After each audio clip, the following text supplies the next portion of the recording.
Olá pessoal, vídeo urgente aqui no canal. Fabrício Bruno vendido pelo Flamengo. Nós vamos trazer como ficou essa venda, qual foi o valor final, forma de pagamento.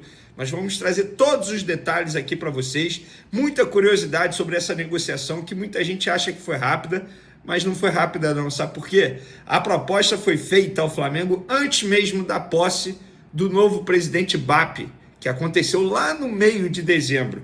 Vocês não sabiam dessa. A negociação está em andamento há quase um mês entre Flamengo e Cruzeiro. Demorou por conta da troca de gestão e nós vamos trazer todos os bastidores dessa situação, até porque o Fabrício Bruno trocou de empresário durante esse período também. Tem muitos detalhes curiosos, bastidores que vocês gostam de saber, que eu sei e a gente vai trazer no vídeo de agora.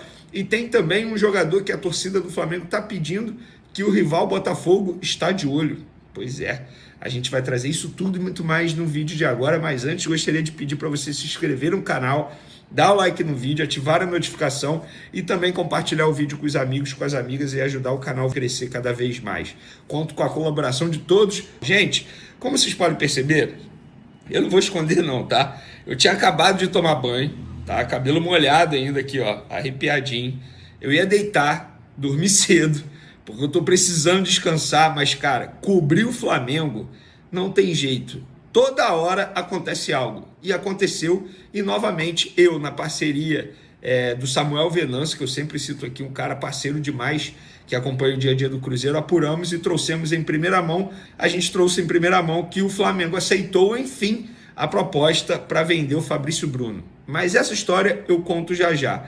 Antes eu quero falar de Cúcio Hernández, jogador que a Flá TT está pedindo, um colombiano, muito bem avaliado pela Flá TT, todo mundo pedindo a contratação dele, jogador de 25 anos, centroavante, atacante, porém, não é o Flamengo que está de olho nele, pelo menos por hora. Vai que daqui a 2 dias abre uma negociação, não sei, mas quem está de olho nesse momento, nesse jogador, Cúcio Hernández, é o Botafogo. Entrei em contato com uma pessoa do Botafogo que me confirmou o interesse, falou que esse é um nome que agrada muito, até porque eles estão negociando Tiquinho Soares, numa negociação para contratar o zagueiro Jair junto ao Santos, e o Tiquinho vai para o Santos. Então, atualmente, esse jogador, Cúcio Hernández, está na MLS, no Columbus Crew dos Estados Unidos, jogador que passou pelo Deportivo Pereira da Colômbia, teve uma rápida passagem pelo Watford da Inglaterra, América de Cali,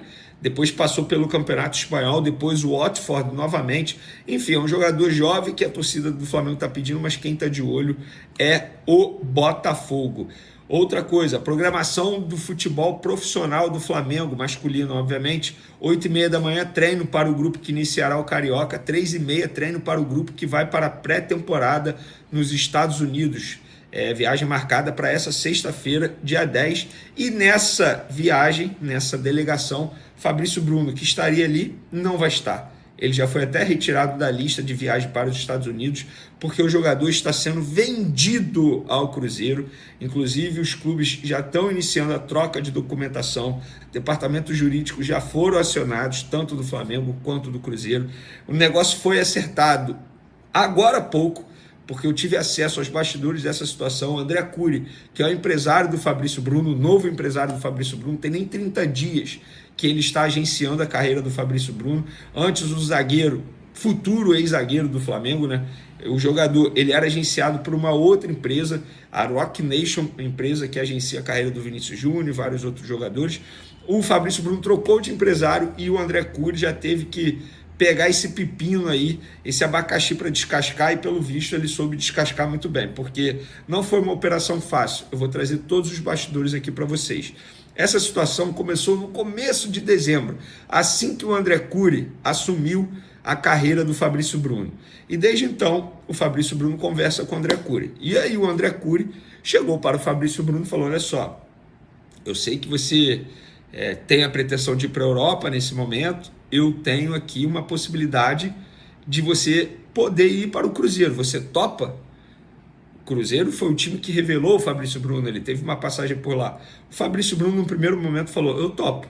Topo sim, porque tô vendo que eles estão formando um bom time, tem o Pedrinho, é perto da minha família, minha cidade, onde eu já morei, não vou ter risco de adaptação, muito pelo contrário, seria gostoso jogar lá, mas será que o Fernando Diniz vai querer me usar? E aí começou.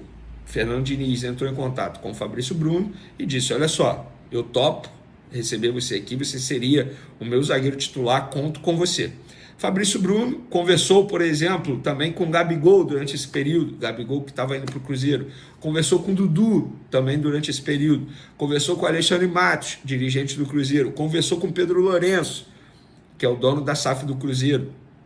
E aí começou o trabalho do André Cury para buscar essa proposta oficial do Cruzeiro. No dia 10, eu acho, ou não, no dia 11, se não me engano, no dia 11 de dezembro, chegou a primeira proposta para o jogador. O jogador topou, beleza. Proposta salarial, beleza, eu topo, não sei o quê. E agora, como fazer no Flamengo? Porque o Flamengo vai trocar de gestão. E aí começou aquele jogo de paciência, porque o BAP ainda não havia assumido a caneta, não tinha acontecido ainda aquela cerimônia de posse que aconteceu ali no meio de dezembro, e aí eles tiveram que esperar essa posse. Teve a posse. O André Cury entrou em contato com o Boto, que todo mundo já sabia que seria o diretor do Flamengo, e lá na Europa, o Boto, ainda como profissional do time croata, o Boto ouviu do André Cury o desejo do Fabrício Bruno de deixar o Flamengo. Fabrício Bruno também conversou com o Felipe Luiz em alguns momentos durante essas férias. Fabrício Bruno ouviu do Felipe Luiz que não teria nenhum problema se o Fabrício Bruno fosse para o Cruzeiro, que ele entende a situação do atleta, que ali ele seria reserva de fato, que a dupla titular dele é a dupla que terminou a temporada, Léo Ortiz e Léo Pereira. E aí, portanto, o Felipe Luiz, entre aspas, deu ok para sair do Fabrício Bruno. Só que tinha que esperar o BAP assumir, ter a posse. Teve a posse do BAP. Depois o BAP e o José Boto falaram: cara, a gente não pode fazer nada agora, porque ainda tem período de transição, é só a partir do dia 1º de janeiro. Quando o José Boto chegou ao Rio de Janeiro, no dia 28 de dezembro, a proposta do Cruzeiro já estava na mão do José Boto. O José Boto desembarcou já pegando o papel, digamos assim. E a proposta foi aquela que a gente trouxe também em primeira mão, 5 milhões de euros por 50%. E aí tinha que esperar a reunião do Boto com o BAP. E foi passando o tempo. Chegou o dia 1º, teve a primeira, digamos, reunião, porque aí de fato o BAP assumiu a presidência. E desde então vocês já sabem disso, porque a gente trouxe em primeira mão a proposta do Cruzeiro para tirar o Fabrício Bruno.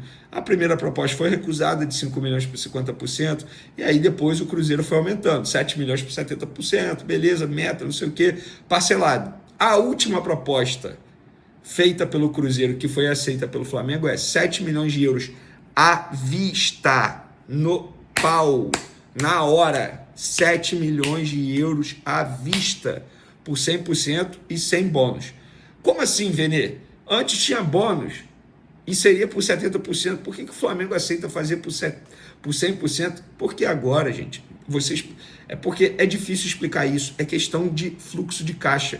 No entendimento do Flamengo, é melhor você receber 7 milhões de euros agora à vista, no pau, 45 milhões de reais agora, a receber 7 milhões parcelado e você manter 30% de um jogador considerado idade avançada, e faz o total sentido. Gente, vamos botar na ponta do lápis. Eu acho que foi uma baita negociação do Flamengo. Primeiro, o jogador insatisfeito, o jogador só ia se desvalorizar. Ou vocês acham que nas últimas partidas da temporada passada o Fabrício Bruno jogou mal quando entrou? Por quê? Porque ele estava insatisfeito, ele não estava feliz. Ele se tornou reserva de um dia para o outro e ele não iria se tornar titular. Porque ele não se tornou reserva, não foi porque ele caiu de rendimento, foi por uma escolha do treinador. Não adianta, ele poderia comer a bola no treino, ele não se tornaria titular. É uma escolha técnica. E ele é um jogador que ganha muito dinheiro. O custo do Flamengo anual com o Fabrício Bruno é de pelo menos 13 milhões de reais só de salário. Só para vocês entenderem, é um custo elevadíssimo. Então o Flamengo pensou o quê? O jogador vai completar 29 anos, só vai se desvalorizar. Quem vai pagar 7 milhões de euros à vista no meio da temporada? Ninguém. Ah, mas o West Ham ofereceu tanto. Gente, ele ofereceu tanto. Aquilo foi uma loucura, aquilo não acontece de novo.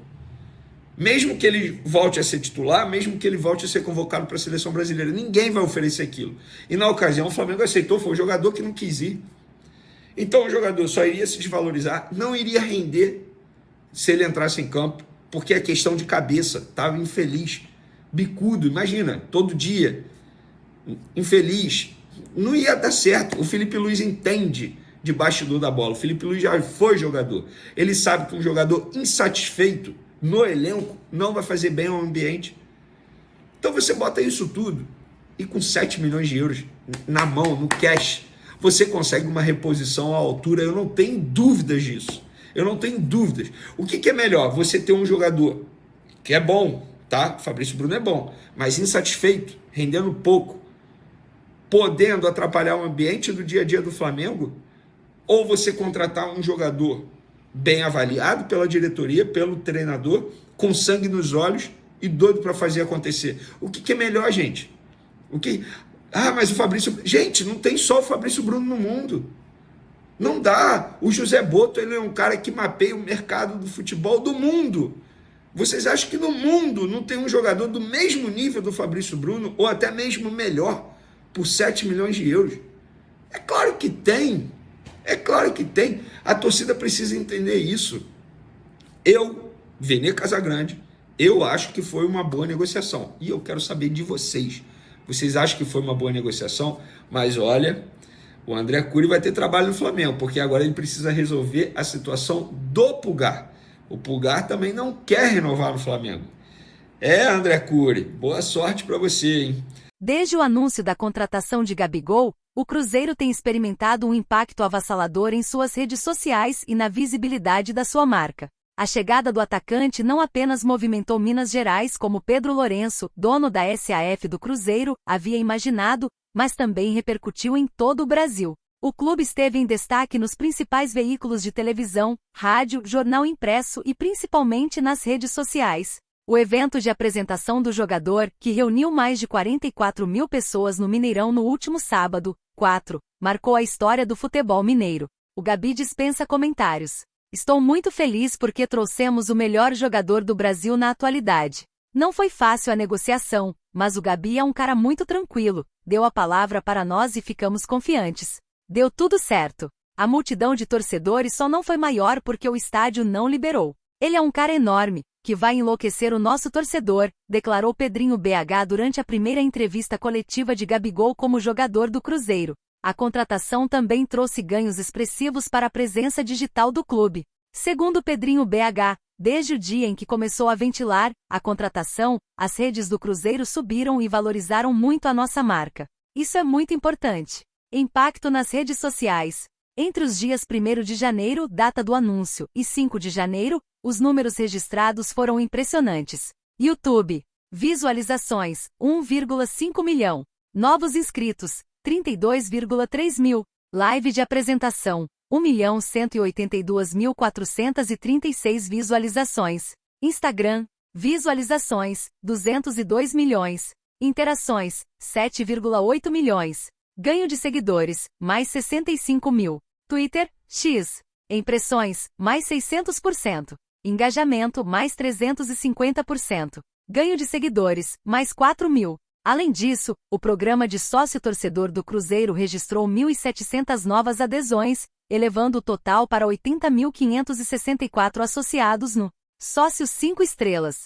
Outros destaques nas redes do Cruzeiro e de Gabigol. Gabigol também protagonizou uma estratégia digital impactante. O atacante anunciou sua transferência para o Cruzeiro em uma live stream em seu canal no YouTube, que contou com uma contagem regressiva de 10 dias. O vídeo Resplandecer exibido ao final da live já foi assistido mais de 510 mil vezes. No Instagram, uma animação que mostra o atacante partindo do Rio de Janeiro rumo a Belo Horizonte acumulou 13 milhões de visualizações. No Twitter, o mesmo conteúdo alcançou 4 milhões de visualizações, e no TikTok, 77,5 mil. As publicações nos perfis oficiais do Cruzeiro também bateram recordes. A foto de anúncio de Gabigol recebeu mais de 590 mil curtidas no Instagram e 56,6 mil no Twitter, além de 4,3 milhões de visualizações. Outro vídeo marcante foi o que reuniu imagens da chegada de Gabigol a Belo Horizonte e sua apresentação no Mineirão. No Instagram, ultrapassou 3 milhões de visualizações, enquanto no Twitter teve mais de 300 mil plays. Com esse impacto gigantesco, é seguro dizer que a contratação de Gabigol já rendeu frutos que vão muito além das 4 linhas. Agora, a expectativa é ver como essa energia refletirá dentro de campo e no coração da imensa torcida cruzeirense.